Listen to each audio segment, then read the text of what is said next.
안녕하십니까. 지난번에 예고해드린 대로 오늘은 살수대첩에 관해서 그 상국사기의 열전에 있는 기록을 가지고 한번 따져보겠어요.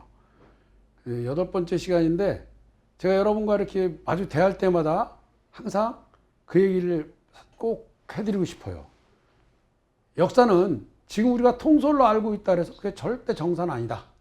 그러니까 새로 비사 그동안 알려지지 않았던 게 나왔을 때 그게 정사가 되느냐, 그게 아니면 그냥 진짜 야사가 되느냐, 아니면 쓸데없는 소리가 되느냐는 여러분들이 물론 판단하실 것도 있지만 여러 문헌이나 그 정황을 갖고 얘기해야 되는데 문헌만 갖고 또 이게 힘든 거예요. 왜냐? 문헌이 하도 여러 가지로 쓰이다 보니까 이렇게도 쓰이고 저렇게도 쓰이다 보니까 이 문헌을 갖고 얘기하면 자기가 필요한 것만 고르거든. 자기가 필요한 것만 고르다 보니까 그게 진짜인 것 같아요. 그렇죠? 그래서 그것만 갖고 주장해. 또 이쪽 사람은 이것만 갖고 주장해. 그러다 보니까 팽팽한 거예요. 항상 그 당시에 정황하고 이런 게 들어가지 않으면 그거는 그렇게 큰 의미를 찾지 못한다고 저는 생각해요. 그 당시에 정황이나 시대상이 꼭 반입되는 게 중요한 거죠. 자, 612년 5월에 수양제가 고려를 정벌을 조서를 내립니다. 그래서 수나라 양제가 조서를 내려서 고구려를 정벌하도록 했는데 좌익대장 우문술, 그리고 뭐 부여도로 나가고 뭐 우익대장 누구는 우중문은 낙랑도로 나가서 구은과 함께 안문옥수에 이르겠다.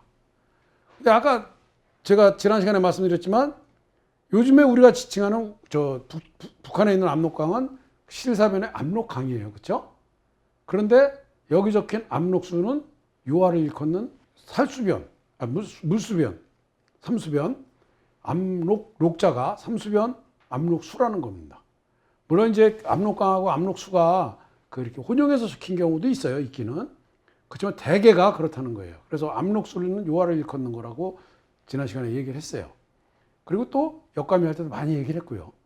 삼국유사 그게 바로 어디서 나오냐면 이게 바로 삼국유사 권제3 제3 흑법에 나옵니다. 순도 조려 고구려 불교가 시작되자. 그래가지고 372년에 요수는 일명 압록으로 지금은 안민강이라고 한다고 기록되어 있어요. 그러면서 거기에 불교의 전례 과정하고 절이 세워진 것. 그래서 그 절이 뭐 개성에 있어야 될 절이 거기 있다 그러니까 그 이해가 안 된다. 뭐 이런 얘기가 거기 있어요. 어쨌든 간에 그래서 여기서 압록은 요하라는 게 확실하잖아요. 그렇죠? 요수는 일명 압록으로 지금은 안민강이라고 한다. 그러니까 안민강이 요하니까 요하가 확실하잖아요. 그렇죠? 근데 하여간 그 강에 나와서 얘기하는 거예요. 자, 을지문덕은 왕명을 받고 수나라 군용으로 나가 거짓 항복하였는데 사실은 그 허실을 보기 위해서였다. 그러니까 을지문덕이 그 압록을 건너서 수나라 군용으로 가요. 그래갖고 나는 항복한다. 근데 그게 이제 허실을 보기 위해서라는 거죠. 근데 수양제가 이게 분명히 그런 작전을 세우고 올 수도 있다는 생각을 했기 때문에 그보다 앞서서 우문술과 우중문에게 밀지를 보내요. 만약 고구려 왕이나 을지문덕이 와서 만나거든 이들을 잡아라. 그런 밀지를 보내는 거예요. 그런데 왕 말을 안 듣고 우문술이가 글쎄 그냥 우중문이랑 을지문덕을 놔줘요. 사실 이 사람들은 억류에 두자, 우중문이 억류에 두자고 했는데 유사룡이라는 상서 우승 유사룡이 유무사로 있으면서 그건 말이 안 된다. 지금 항복한다고 온 사람을 그러면 어떻게 하느냐. 항복한다고 온 사람을 잡는 거는 통소고금을 통해서 없다. 그러니까 보내줘야 된다. 라고 우기는 바람에 놔줬는데 을지문덕이 돌아가고 나니까 엄청 후회를 하는 거예요. 야, 이거 왕도 보내지 말라 그랬는데 야, 이거 잘못해서 큰일 나는 거 아니야? 그래서 사람을 보내갖고 을지문덕한테 다시 논의할 곳이 있으니까 오라 그랬지만 을지문덕은 돌아보지도 않고 압록을 다시 건너서 돌아갑니다. 그러니까 요하를 건너서 평양성에 있다가 요하를 건너서 와서 이제 다시 돌아간 거예요. 요하를 다시 건너간 거죠. 그러니까 우중문하고 우문술은 을지문덕을 놓쳤다고 여기고 마음속으로 불안해합니다. 그러면서 우문술은 군량이 다 떨어졌기 때문에 돌아가자고 했지만 우중문은 정예병으로 을지문덕을 추격하면 잡아올 수 있다. 그래서 우문술이 우중문을 제지하자 우중문은 화를 내면서 장군은 10만 병력으로 작은 적조차 패배시키지 못하면서 무슨 낯으로 황제를 아련할 수 있겠는가라고 했습니다. 그러자 우문술이 어쩔 수 없이 우중문의 의견을 따라서 이제 압록을 건넙니다. 그래서 수나라 대군이 압록수를 건너 즉 요하를 건너서 을지문덕을 추격했어요. 을지문덕은 수나라 군사가 굶주린 기색이 있음을 보고 그들을 지치게 만들고자 매번 싸울 때마다 쉽게 패하고 나서는 하루에 7번 싸워서 모두 진 적도 있어요. 자, 그러니까 이제 우문술이 자만한 거예요. 우문술은 이미 자신 승리를 거뒀다는 것을 믿고 또한 여러 의견에 몰려서 마침내 동쪽으로 진격하여 살수를 건너 평양성으로부터 30리 떨어진 곳에다가 산에 의지하여 군용을 세웠다 그래요. 그러면 동쪽으로 진격해서 그렇죠? 살수를 건너 물론 압록강을 건너서 동쪽으로 진격해서 살수를 건너. 자, 만약에 살수가 우리가 아는 그 청천강이라고 그럽시다 일반적으로. 그러면 동쪽으로 진격하면 안 되죠. 살수를 건너려면 남쪽으로 진격해서 살수를 건너서 지금의 평양이라는 남쪽으로 진격해서 살수를 건너서 평양성에 30리 떨어진 곳에서 산에 의지해서 군용을 세워야죠. 그렇죠? 이때의 그 1리그는 약 420m라고 합니다. 그러면 이때 그 단위로 1리가 약 420m면 30리 같으면 12km예요. 13km, 13km. 그러면 살수를 건너서 평양성부터 30m 13km 떨어지려면 남쪽으로 건너야지 어떻게 살수를 동쪽으로 건너요? 말이 안 되죠. 그 다음에 아까 압록이 요하라 그랬어요. 근데 만약에 여기서 살수가 청천강이고 평양성이 지금 평양이라면 요하에서 730km가 넘는 거리예요. 물론 이거 직선거리로입니다. 왜 어서 제가 이거 조사했냐면 구글 지도에 조사한 거거든. 그러니까 그때 말 타고 가든 걸어가든 그렇게 뭐 이렇게 달려갈 수 이 거리로 갈 수는 없었겠죠, 그렇죠? 그러자 을지문덕이 이제 딱 그 평양성에 30리 떨어진 곳에다 진을 친 그 우문술한테 시를 한 수절 보냅니다. 우중문한테 뭐라 그러냐면 신묘한 계책은 천문을 뚫었고 지리를 다하였네. 싸워서 이긴 공이 이미 높았으니 만족할 줄 안다면 그치면 어떠할까? 그 우중문이 답서를 보내서 을지문덕을 타일렀다 그래요. 이게 얼마나 멋있어요, 을지문덕. 자, 너는 하늘에 뚫었다, 천문을 뚫었다. 그러니까 이제 네가 7번이나 이겼잖아. 그러니까 돌아가. 라고 그런 거예요. 근데 우중문이 그거를 이제 진짜로 생각하고 까불지 말고 빨리 항복해라. 그러니까 을지문덕이 다시 거짓으로 항복해요. 그리고 우문술한테 요청하기를 만약에 군사를 돌리신다면 마땅히 왕을 모시고 행제소는 황제나 왕이 행치할 때 머무는 임처소예요. 그러니까 수양제를 말하는 거죠. 그러니까 행제소로 가서 수양제가 있는 데로 가서 입조하겠습니다. 머리를 조아리고 인사를 하겠습니다. 그 뜻이에요. 그러니까 그 얘기를 듣고 그냥 우문술이 에이 그래 이렇게까지 했다는데 뭐 우리 그냥 집에 가자. 병사들도 지치고 여기 싸우기도 힘들다 이제. 그러니까 저거 항복한 거 그걸 그냥 받아들여서 우리 집에 가자. 이래갖고 군사를 돌립니다. 아까 말씀드린 대로 배도 고프고 식량이 떨어졌다고 전에 말씀드렸죠. 떨어져 간다 그랬잖아요. 그러니까 식량이 이때쯤 떨어졌겠죠. 싸우기도 힘들고 또 평양성 지형도 험하고 또 수비도 단단하고 그러니까 그냥 어차피 그 입조한다 그랬으니까 우리가 가 있으면 입조한다 그랬으니까 가자. 그래서 해군을 해요. 해군을 하면 이제 평양성 30리 밖까지 13km 밖까지 왔다가 해군하는 거예요. 그러니까 그 퇴각하는 군대를 그 방지를 갖추고 이제 군 대여를 갖추고 퇴근했는데 을지문덕이 퇴각하는 군대를 공격해서 쳐부수고 또 우문술은 행군을 계속하고 그러다가 살수에 이르러서 수나라 군대가 살수를 반쯤 건너자 을지문덕이 군사를 내보내 그 후군을 공격했다는 거예요. 그리고 우둔희 장군 신세웅을 죽이니까 이에 수나라 여러 군사가 모두 무너져 막을 수가 없었다. 수나라 구군의 장수와 병졸이 도망쳐 돌아갔다. 하루밤낮에 압록수, 즉 요수에 이르니 450리를 이동한 것이다. 이렇게 되어 있어요. 그 450리면 44, 16, 45, 20, 얼핏 해도 한 180km? 그렇게 되죠? 약 200여 킬로 되죠? 180. 자, 살수가 하루밤낮에 요하에서 갈 수 있는 거리라면 청천강은 절대 아닌 거죠. 그렇죠? 왜? 청천강까지 무려 790km라고 했는데 여러분 구글 지도에 들어가서 보시면 걸어서 20시간 정도가 100km를 간다래요. 걸어서 20시간. 그럼 보병이 한 100km를 가는 거예요. 걸어서. 그러니까 바로 밤낮이면 밤낮 그냥 죽을 둥 살 둥 도망가는 거니까 했으면 450리를 갔으니까 180km 갔으니까 이거는 압록이 요하니까 요하에 이를 때 450리니까 그보다는 조금은 먼 거리죠. 그런데 앞에서 살수를 건너서 평양성에서 30m 떨어진 곳에 있었다 그랬거든요. 그럼 400리 정도예요. 그래서 446, 160km 정도 군용을 세웠다고 했으니 평양성이 지금의 평양이라면 그 160km 훨씬 넘는 건 물론이고 하루 만에 살수까지 절대 갈 수가 없죠. 그래서 살수를 밝히기 위해서는 평양성의 위치를 밝힌 게 제일 중요한 거예요. 그 시절에 평양성을 밝히면 살수가 어디냐? 금방 할 수 있는 거거든요. 물론 전쟁의 결과는 요수를 건넜을 때 30만 5천 명이었는데 요동성에 돌아온 것은 단지 2,700명이었다 그래요. 이게 진짜인지 아닌지는 모르겠지만 이렇게 다 죽였는지는 모르겠지만 하여간 그랬어요. 근데 우리가 이렇게 옛날에 살수에서 대승을 거둘 때 강을 막고 이런 얘기가 있었는데 여기에는 절대 그런 얘기가 없어요. 귀주대첩에서는 그 얘기가 나오는데 살수대첩에서는 그런 얘기가 없어요. 다만 살수를 건널 때 무언가 작전을 썼으니까 죽었겠죠. 그렇죠? 그리고 후군을 공격하였다 그랬어요. 그런데 이렇게 되면 정교대왕 말씀대로 과연 거기에 30만 5천이라 그랬거든요. 그럼 중간에 전쟁에다가 한 5천 명 죽었다고 쳐도 30만이야. 30만 명이 살수에 들어갈 수 있냐 이거예요. 청천강이 그렇게 넓으냐 이거예요. 정교대왕이. 그랬더니 산천의 변화는 원래 유구한 거라 좀 변하고 그렇게 그냥 다 메꿔줘서 그러면 강이 그건 아니죠. 청천강보다는 훨씬 넓은 어떤 강이었을 것이다. 그리고 중요한 건 평양성에서 30리 떨어진 곳 그곳에서 요하까지 450리 거리다. 그리고 그거를 하루밤낮에 갈 수 있어야 돼요. 그게 평양인 거예요. 그렇죠? 그런데 이거를 이제 춘추필법으로 수서에는 뭐라고 기록되어 있냐면 춘추필법은 여러분 제가 몇 번 말씀드려서 아실 거예요. 중국의 역사를 기록하는 방법이에요.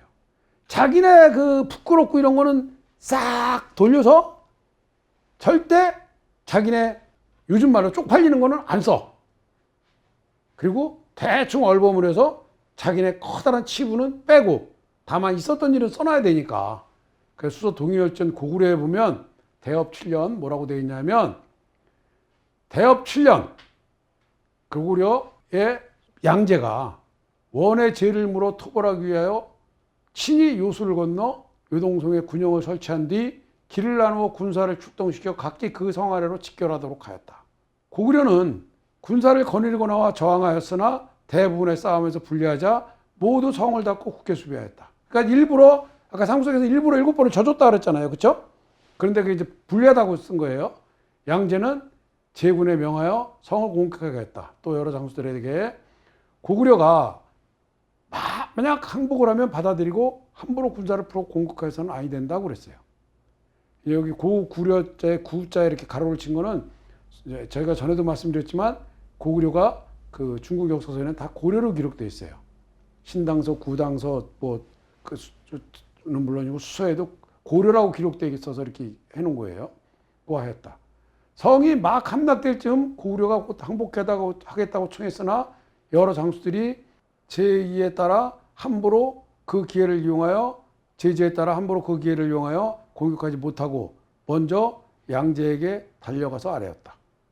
답보가 도착할 즈음 무렵이면 적들이 수비 역시 정비되어 다시 성을 나와서 저항하였다.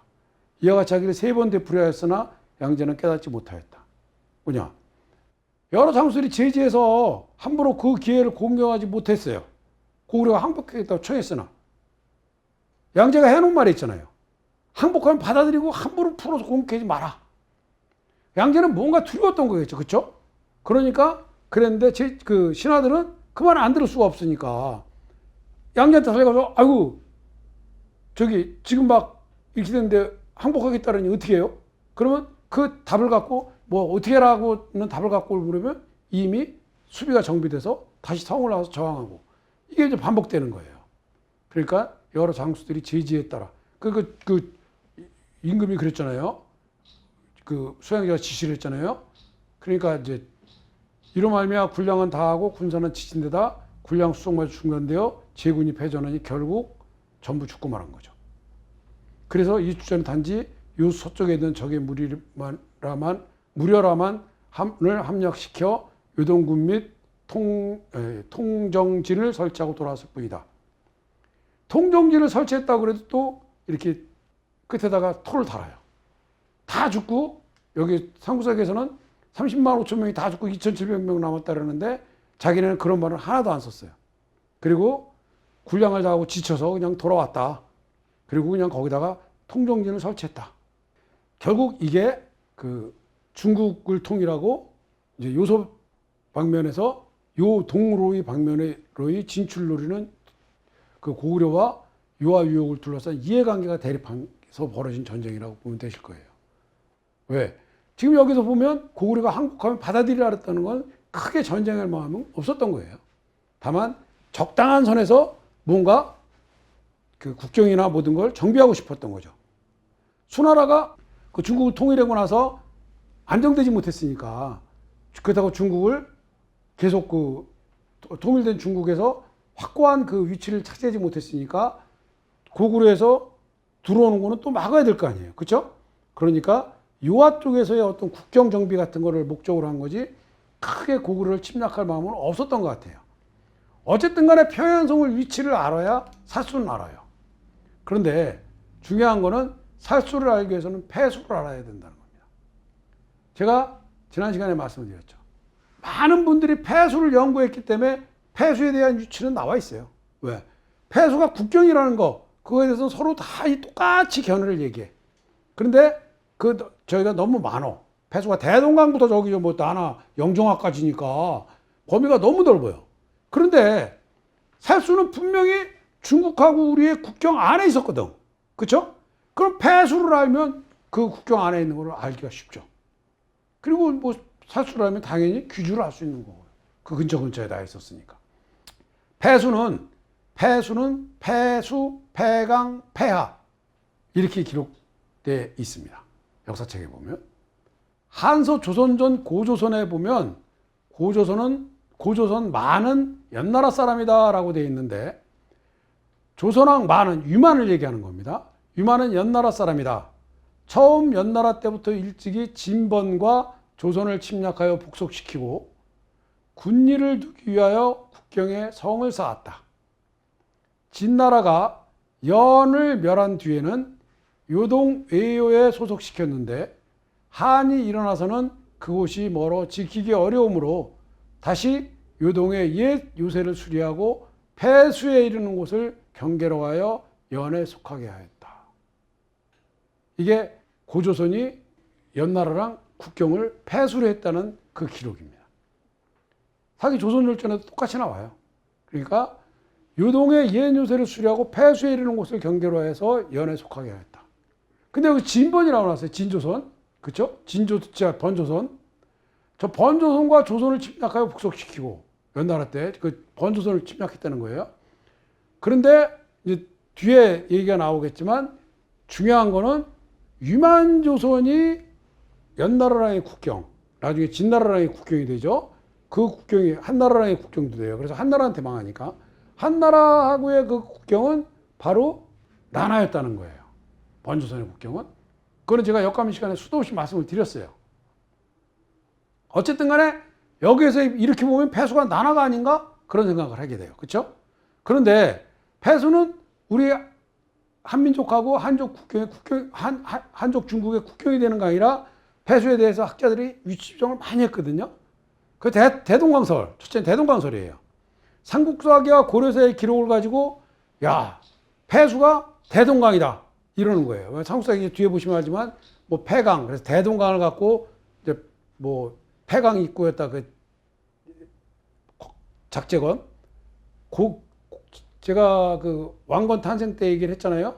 작제건이 그 용궁에 가서 용왕 딸하고 결혼해 갖고 돌아와서 눈을 떠보니까 패강 앞이더라. 즉 대동강 앞이더라. 그런 말씀 드렸죠. 송도 앞이더라. 그리고 그런 고려사에 나오는 것, 또 삼국사기에 보면 뭐 이 폐하가 예성강이다, 뭐 이런 등등 이런 걸 갖고 이 대동강이다. 그 삼국사기에도 나온다. 이제 삼국사기에 나오는 거 뒤에 보여드릴 거예요. 그 삼국사기에도 나온다. 그래서 대동강설을 가지고 얘기하는 사람들도 있어요. 그 다음에 이병도랑 송호종은 청천강설을 얘기해요. 아니다, 청천강이다. 그런데 노태돈이랑 이종옥이랑 오가원 등은 압록강이라고 얘기를 해요. 근데 청천강은 살수라고 그랬다가 또 패수라면 패수가 살수냐? 같은 강이냐? 그건 아니잖아요. 그렇죠? 그러니까 청천강소는 일단 아닌 거예요.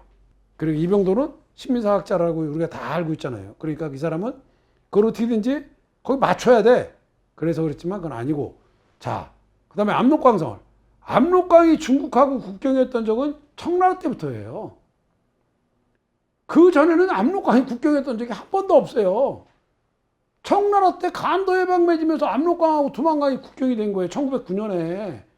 그러니까 노태돈설도 아니에요. 그다음에 난하설은 윤내현, 이덕일, 복귀대, 김종서 이런 분들이 난하설을 이야기해요. 그다음에 대능하설은 주로 북한학자들이 얘기해요. 이지른을 포함해서 북한의 주류학설이에요. 그래서 남한에서 신용화 씨가 그 얘기를 하는데, 자, 하나만 더. 혼화설은 이제 서영수나 박준영, 오연수, 조원 씨 같은 분들이 이제 혼화설을 얘기합니다. 그다음에 이제 기타는 이제 패수가 여러 개다. 그리고 패수는 국경을 가리키는 보통 명사다. 그래서 패수가 여기도 붙었다가 저기도 붙었다가 했을 것이다. 그런 이제 설인데, 제가 이제 아까 그 북한 학자들이 대능하설을 얘기하는 가장 큰 이유는 바로 그거예요. 뭐냐면 단제시초의 조선상고사를 보면 고진공지가 나옵니다. 진나라 때 고진공지를 두었다. 무슨 소리냐면 강과 강 사이에 사람이 살지 않는 공지를 두어서 그거를 완충지대로 썼다. 지금으로 말하면 DMZ 같은 걸 뒀다. 그래서 그 가운데는 휴전선이 있고 양쪽에 DMZ를 두고 군사분계선이 있듯이, 그때는 뭐 그런 건 아니지만 자주간 사람이 살지 말자. 그래 싸움이 안 나니까 그랬다. 라는 그 고진공지를 뒀다 그러면서 그 나중에 다시 그랬는데 그 패수의 영역이 뭐 이쪽으로 바꿨다. 단지 신치호 선생이 위만이 들어와서 위만이 그 기준한테 항복하고 나 좀 살게 해주시오 그러니까 그럼 너 거기 살아. 그러면서 고진공지에 살게 해주면서 한나라하고도 얘기를 해서 위만이 거기 살게 하고 나중에 그쪽으로 경계를 다시 바꿨다라는 얘기가 나와요. 그러면은 요하, 우리 쪽의 경계는 요하고 저 한쪽 중국의 경계는 난하. 그래서 가운데 있는 대능하가 그 국경이 됐을 것이다. 라는 게 북한학자들의 주장인 거예요. 그러니까 북한학자들 것도 일리가 있어요. 그렇죠? 근데 자우지는 어쨌든 간에 이제 이 패수와 패강, 패하의 세 가지 이름을 갖고 보는데, 물론 다음 시간에 계속 할 거죠. 그런데 저는 미리 말씀드리면 제 의견은 패수는 여러 개라는 겁니다. 그래갖고 국경을 가리키는 보통 명사라는 쪽에 저는 무게를 실어요. 이제 뒤에 보시면 아, 제 말이 맞는 것 같네 라고 생각하시는 분도 계실 겁니다. 자, 오늘은 여기까지 하고요. 다음 시간에 다시 뵙겠습니다. 감사합니다.